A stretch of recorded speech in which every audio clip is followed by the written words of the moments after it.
Bom dia, paz do Senhor, sejam bem-vindos mais uma live de sábado.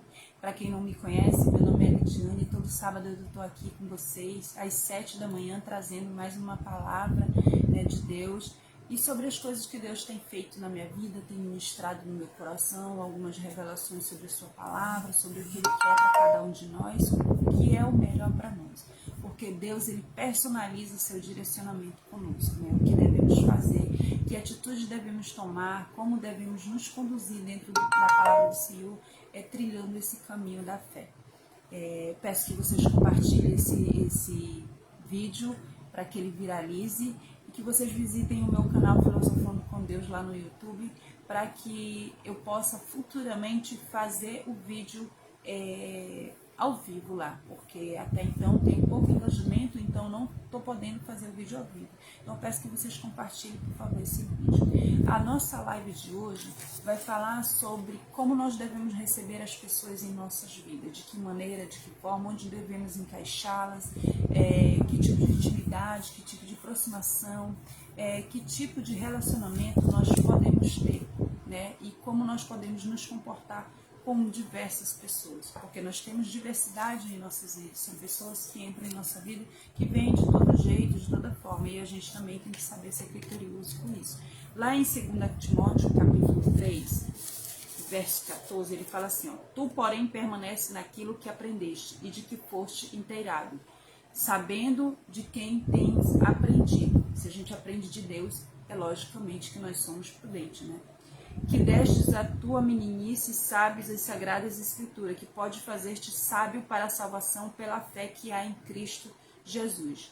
Toda a escritura é divinamente inspirada e proveitosa para ensinar, para redarguir, para corrigir, para instruir em justiça, para que o homem de Deus seja perfeito e perfeitamente instruído para toda boa obra. Isso ele fala em 2 Timóteo, capítulo 3, verso 14. Então, nós tomamos algumas atitudes precipitadas, às vezes, movida por sentimentos momentâneos.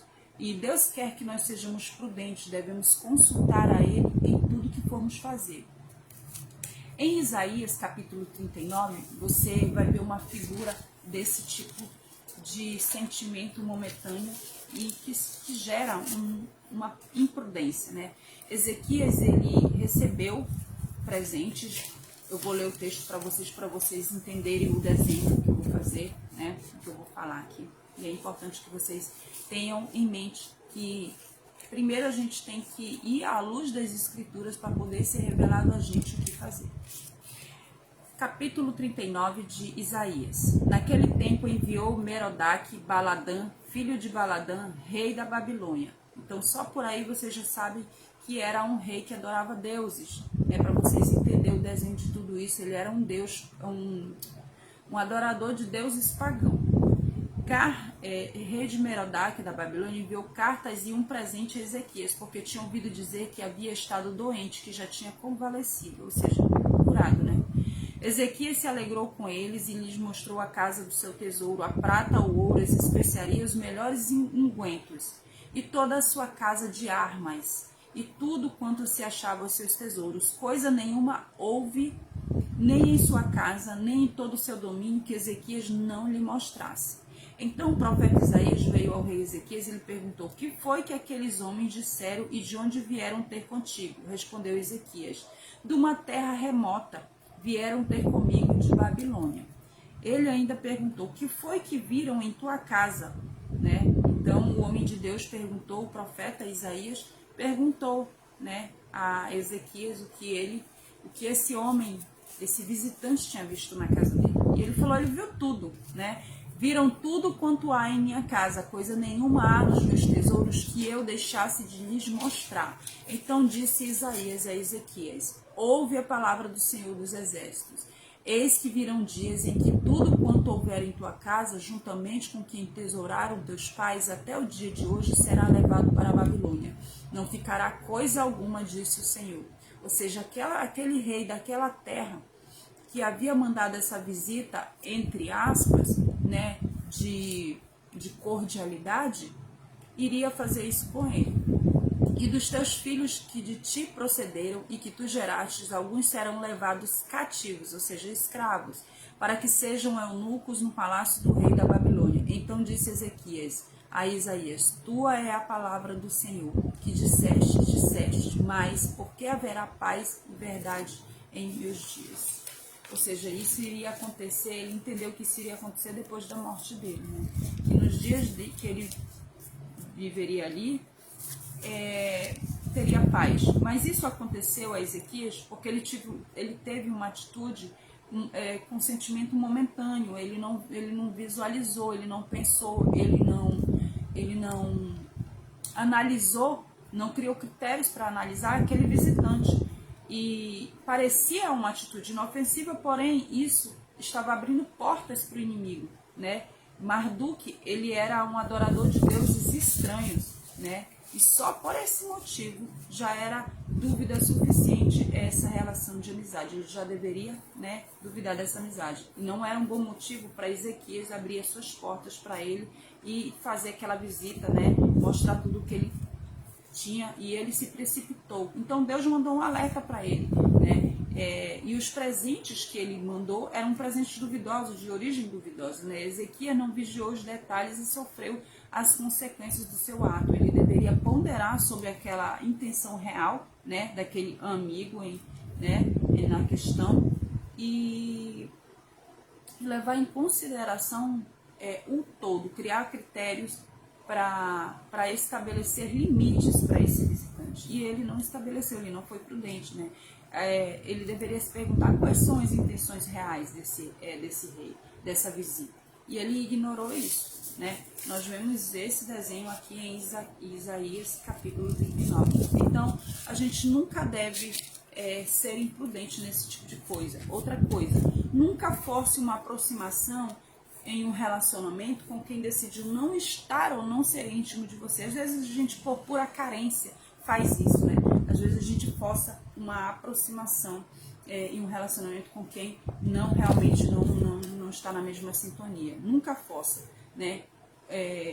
Quem não decidiu ser íntimo, quem não decidiu estar com você, nunca chore por isso. Eu já fiz muito isso, né? Ou ser seu amigo. Tenha critérios para pôr as pessoas na sua vida, para que elas entrem na sua vida, para que elas se estabeleçam em sua vida. Seja uma pessoa, um amigo, ou uma pessoa da família, um parente, ou até mesmo aquele que você pensa ser ou se fazer dele um cônjuge, um namorado, uma namorada, ou até mesmo um cônjuge. Crie critérios para isso, né? A Bíblia diz lá em Salmo 118, verso 21, dou graças ao Senhor porque me respondeu e me salvou. Ou seja, nós devemos dar graças a Deus porque Ele nos salva de todas as situações imagináveis ou inimagináveis que às vezes a gente nem imagina. A oração que fazemos a Deus, como orando no Pai Nosso, diz: livrai-me de todo mal, amém. Pois bem, se a gente está ali orando livrai-me de todo mal, né? É porque Deus viu que aquela pessoa não é bom para você. Deus afastou aquela pessoa da sua vida. E nós devemos glorificar a Deus e agradecer por isso, né? E Deus afastou aquela pessoa de você porque Deus viu que aquilo não é bom para você. Está te dando um livramento, tanto para você quanto também para o outro. Principalmente se você for uma pessoa ruim na vida do outro, né? Porque às vezes nós só vemos o quanto nós somos ruins. E às vezes a gente não vê que às vezes nós estamos sendo uma praga na vida do outro e a gente não enxerga isso, né? Porque a gente tem tendência a enxergar mais o pecado alheio do que enxergar o nosso próprio pecado. A gente usa a lupa para a vida alheia, mas esquece de usar a lupa para a gente, né? Então, quando Deus tira, é porque Ele vê o quanto o outro está sendo ruim ou o quanto a gente está sendo ruim na vida daquela pessoa. E a gente não vê isso, né? Que a gente às vezes traumatiza, que às vezes a gente faz mal também para o outro, né? Então Deus livra e tira, e logo em seguida você vai ver lá no livro de Salmos, no mesmo capítulo 118, lá no verso 26, você vai ver escrito assim, ó: bendito o que vem em nome do Senhor, ou seja, bendito, ou seja, abençoado aquele que vem em nome do Senhor, né? Deus, Ele é fiel e justo, digno, né, de toda a honra e de toda a glória. E Ele somente nos dá aquilo que é bom pra gente, né, que considera justo, que fará bem, né, que não causará dificuldade, né, entre nós. E a gente tem que entender que às vezes até as dificuldades e as separações entre as pessoas é para o nosso bem, porque Deus já instituiu o nosso bem, Ele não quer, Ele fala que Ele não tem prazer na morte do ímpio ou no sofrimento do ímpio, né? Então Ele nos traz o que é bom. Assim como foi com Abraão e Ló, lembra lá em Gênesis, quando Deus pediu a Abraão para deixar sua parentela, era para que a melhor coisa acontecesse na sua vida e o propósito de Deus fosse estabelecido, e ele disse a Abraão que deixasse a sua parentela e a sua terra. E Abraão precisava se desapegar daquilo tudo e crer que Deus iria ser sua própria família e precisava confiar em Deus e saber que Deus estaria com ele, né? Porém, Abraão levou Ló, né? E logo veio as consequências, né? A briga entre os dois, né? Deus só voltou a falar com Abraão depois que Ló seguiu o seu próprio caminho, né? E às vezes nós retemos o melhor de Deus e até mesmo o seu direcionamento personalizado, porque nós estamos tão apegados a pessoas que já não tem nada a ver conosco, já não tem nada a ver com o nosso propósito, né? E a gente perde a oportunidade de ouvir esse direcionamento personalizado de Deus. Só quando você entende que é Deus que sabe quem ou o que deve entrar ou permanecer na sua vida e que você confia nele, e é Ele que te dá todas as armas para saber disso, é que a gente está fazendo o certo, né? Como que a gente vai fazer isso? Examinando, vendo as possibilidades para obter uma inteligência para tirar ou se retirar da vida de algumas pessoas, né? Você deve levar em consideração alguns critérios que eu vou enumerar aqui. Primeiro, nem todo mundo que chega até você é de Deus, é vindo de Deus, né? A gente tem que ver, porque às vezes é bem enviado de Satanás. Segundo critério, tem pessoas que não são... Tem pessoas que entram na vida da gente que são parentes que a gente não escolheu. Com esses, a gente precisa aprender a conviver com eles. Tem uns que são mais próximos, tem outros que não são tão próximos, né? E tá tudo bem, entendeu? Uns você tem mais proximidade, outros você tem, e você vai deixar isso na mão de Deus. Assim como fez Abraão com Ló, porque depois logo ele orou por Ló, intercedeu por Ló, e até o anjo do Senhor livrou Ló da condenação de Sodoma e Gomorra. Vocês podem ver lá no livro de Gênesis, né? E Abraão estava distante, longe, né? Já tinham se separado, ele estava longe. Assim também Deus cuidará dos seus. Então deixe com Deus essa parte, esses parentes que você não escolheu, que chegou na sua vida, que Deus... na verdade foi vocês que escolheram. Os parentes a gente escolhe quando a gente escolhe os cônjuges, né? Porque a gente herda toda a família.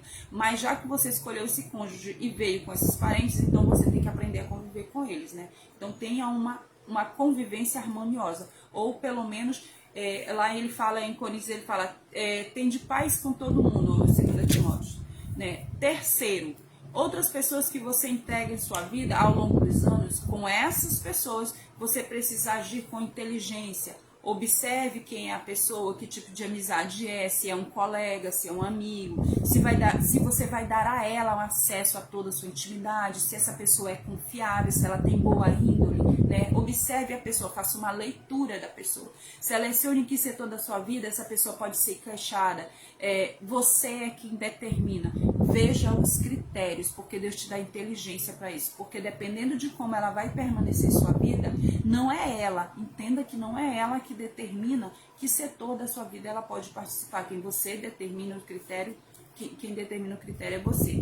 Se for para ser um cônjuge, você precisa ter mais critérios, ou seja, ser mais rígido, ou seja, ser mais criterioso nisso, nessa avaliação, nessa análise. Nunca deixe que os outros tenham essa responsabilidade, porque tem muita gente deixando essa responsabilidade, né, delegando essa responsabilidade a outra pessoa, e que essa pessoa tenha esses critérios, e esquece que cabe esse trabalho a cada um de nós ter essa própria avaliação, e aí depois reclama quando dá ruim a vida com aquela pessoa. Veja bem, você é responsável por suas escolhas, nós somos responsáveis, para isso Deus deu livre-arbítrio pra gente, e consequentemente a gente irá colher, né, os frutos dessa escolha, e o que você traz para a sua vida e as pessoas que você escolhe, e é a sua jurisdição, é a sua responsabilidade, não delegue isso a outra, né?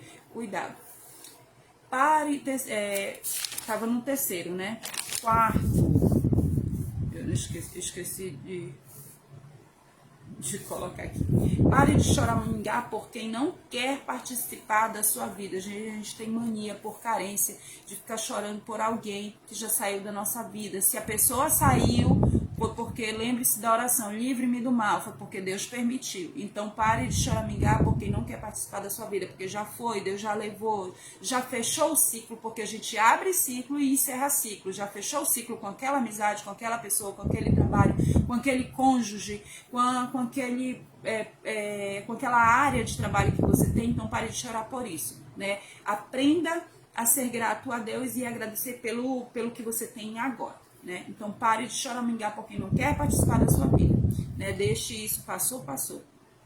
Você vai ter um momento de luto, pequeno luto, né? Mas não exagere, né? E isso às vezes acontece por pura carência, gente, né? Eu sei disso, porque eu já fiz muito isso. Então, se encha com a alegria de Jesus. Por Jesus, ele preenche todos os nossos vazios e nos livra de a gente agir por carência e cair numa armadilha emocional. O que mais tem aí são pessoas criando para si mesmas armadilhas emocionais e depois tem problemas sérios com isso, né? E aí até caem em depressão e em suicídio. Isso é muito sério. Então, por isso a gente tem que ter toda a prudência que a gente traz para a vida da gente, né? Lembre-se lá em Filipenses, capítulo 4, verso 7. A paz de Deus, que excede todo entendimento, guardará o coração e a mente de vocês em Cristo Jesus. Gente, Jesus, ele nos preenche, ele nos guarda, não só a nossa mente, como o nosso coração, né? E ele fala lá na palavra dele, de tudo que vocês devem guardar, ou seja, observem tudo e guardem, né? Tenham prudência, guarde o seu coração, né? Então, Jesus já nos alerta, né? Nunca fique mendigando a atenção de ninguém. Dar atenção e amor para uma amizade que você tem, e Deus se agrada disso, mas a gente tem que ter critérios, né? Mendigar atenção e amor, e até para uma amizade que Deus mostrou para a gente, que a gente vai ter problema, que aquela pessoa vai te sugar, vai te prejudicar, isso não é bom, né? Então, aceite tudo e lembre-se daquela palavra que tudo coopera para o bem daqueles que amam a Deus, ou seja, para o seu bem, né? Tudo coopera para o seu bem e o do outro, né? E é melhor que vocês se afastem. E Deus criará na sua vida outras possibilidades, outras coisas novas, outras coisas boas serão introduzidas na vida de vocês, né? Ok. Aqui eu já cheguei no quarto, né? Então, nós devemos nos afastar dessas pessoas, ter em mente que nós vamos ter novas oportunidades, outras coisas serão introduzidas em nossas vidas, nós viveremos as melhores coisas de Deus, até mesmo nas dificuldades nós vamos obter êxito, porque a gente vai tirar dali uma lição para a nossa vida, para a nossa caminhada. Porque a palavra, ela nunca mente, ela diz que tudo coopera para o bem daqueles que amam a Deus. Se tudo coopera, até as dificuldades, pode ter certeza, meu irmão, que coopera para o seu bem. Bom, você deve escolher também muito bem com quem você vai se casar, porque você tem que ter em mente que aquilo ali é para sempre. As pessoas estão se casando já pensando em se separar, né? E Deus não se agrada disso. E, se der certo com esse aqui, beleza. Se não der, eu separo e vou para outro. Não é assim que Deus quer. Você tem que pensar em critérios na sua mente para casar com aquela pessoa, porque você tem que ter em mente que você quer levar aquela pessoa para o resto da sua vida. Então, você tem que ter um critério, um alerta maior para isso. Então, escolha bem com quem você vai casar, porque isso é para sempre. Esteja alerta. Esse alerta deve ser muito maior, né? Critérios que você precisava escolher para ter amigos, sócios e até mesmo cônjuge. Esses critérios nos dão capacidade de escolher bem, né, quem vai entrar na nossa vida. Eu, pelo menos, levei um tempo para entender isso, né, e aprender isso, mas Deus sabe o quanto. Mas eu, graças a Deus, aprendi. Primeiro, identifique a pessoa. Quem é? Olhe de perto, selecione que tipo de convívio essa pessoa vai fazer parte, né? Segundo, onde a pessoa se encaixa? Nos negócios? Em amizade, no ambiente amoroso, né, para ser um cônjuge, entendeu? Terceiro, determine a área que ela vai participar da sua vida. Até que ponto cabe a essa pessoa saber sobre a sua intimidade, sobre as suas vulnerabilidades, né? Dependendo de como a pessoa é, às vezes ela entra como um amigo e passa a ser um cônjuge, um sócio, ou um colega de trabalho, né? E as pessoas em nossas vidas migram ao longo do tempo. Por quê? Porque a gente vai fazendo uma avaliação criteriosa sobre isso. Então a gente deve saber que a gente pode estabelecer sim um limite para saber quem tem que saber mais da nossa vida, quem não deve saber tanto, né? Quem pode entrar na nossa casa. Olha, nem todo mundo pode entrar na sua casa, nem todo mundo pode sentar na sua cama, ver o seu quarto, o local onde você dorme. E Ezequias, ele fez isso, ele mostrou tudo na casa dele e logo veio, né, o veredito de Deus sobre isso, né? A gente precisa parar de receber todo mundo do mesmo jeito. Nem todo mundo é seu amigo e serve para ser seu amigo. Ele traz sérios problemas às vezes para você, que vai durar para a vida toda, produzindo-se em relacionamentos problemáticos e até criando, né, uma família problemática, dependendo do tipo de cônjuge, no caso dos cônjuges, que você escolheu para ter, né? Às vezes você escolhe um sócio e esse sócio vai te trazer problemas futuros, vai deixar dívidas para você pagar, te deixar cheio de dívida. Às vezes você escolhe um cônjuge e vai criar um casamento que você não foi tão criterioso e isso te traz problema, você se dá mal e você deve estabelecer limites. Né? Você vai ter problemas com as pessoas, então você deve estabelecer limites. Se você identificou e estabeleceu em que área que você quer que essa pessoa participe da sua vida, da sua intimidade, dos seus negócios e até saber sobre as suas fragilidades, ok, você está no caminho certo. Você não pode trazer todo mundo para uma proximidade tão grande assim, sem conhecer quem é a pessoa, qual é a intenção da pessoa, por que ela quer entrar na tua vida. Né? Às vezes as pessoas entram sem intenção nenhuma, mas a gente tem que ter um critério. Né? A gente não conhece o pensamento do outro, não conhece a intenção do outro. A gente não pode trazer todo mundo para uma proximidade tão grande sem conhecer quem é, por quê, né? E ela pode não ser uma pessoa vinda de Deus, ela não pode não ser uma pessoa enviada do Senhor. E ao invés disso, de ela te ajudar, ela irá te prejudicar. Né? Então estabeleça seu protocolo, sua liderança de si mesma, né? Tome as rédeas da sua vida, né? Não deixe que o outro decida por você, porque tem gente entregando toda a sua intimidade por pura carência ao outro e o outro que decide o que fazer com isso depois, né? E por esse motivo muitas pessoas estão sofrendo de todo tipo de coisa, né? De todo tipo de trapaça, de todo tipo de engano, né? E ficam vulneráveis, né? E têm suas vidas expostas, né? Às vezes, né? Aprenda a promover ou até mesmo rebaixar as pessoas em sua vida, porque a sua vida é um ministério para Deus, né? Você é responsável pelo seu ministério, que tipo de família você vai formar, né? Quem você quer ser na sociedade, que tipo de pessoa você quer ser, como você quer se relacionar com as pessoas, né? Não significa que você vai humilhar as pessoas, não, Deus não se agrada disso, né? Mas você vai ter que saber onde se encaixa cada um, quando se encaixa, por quê, onde. E a pessoa vai fazer parte da sua vida, né? Que área a pessoa vai fazer parte da sua vida. E não é tudo que acontece com a gente que a gente precisa contar para os outros, né? Tudo a gente deve ter uma prudência. Então, trate bem as pessoas, porém, estabeleça critérios, limites para que elas possam fazer parte da sua vida, né? Essa é a palavra do Senhor. Meu telefone já está descarregando. Essa é a palavra do Senhor. Fiquem na paz de Deus, né? Em Cristo Jesus. Amo vocês em Cristo. Amo mesmo de verdade, de montão. Peço que vocês compartilhem esse vídeo. Visitem o meu canal para que ele cresça, né? Para que a palavra do Senhor seja mais e mais propagada. E leiam lá, né? O capítulo 39 de Isaías, para que vocês entendam o desenho que eu fiz aqui. Fique na paz de Cristo. Até o próximo sábado, se assim Deus permitir. Tchau.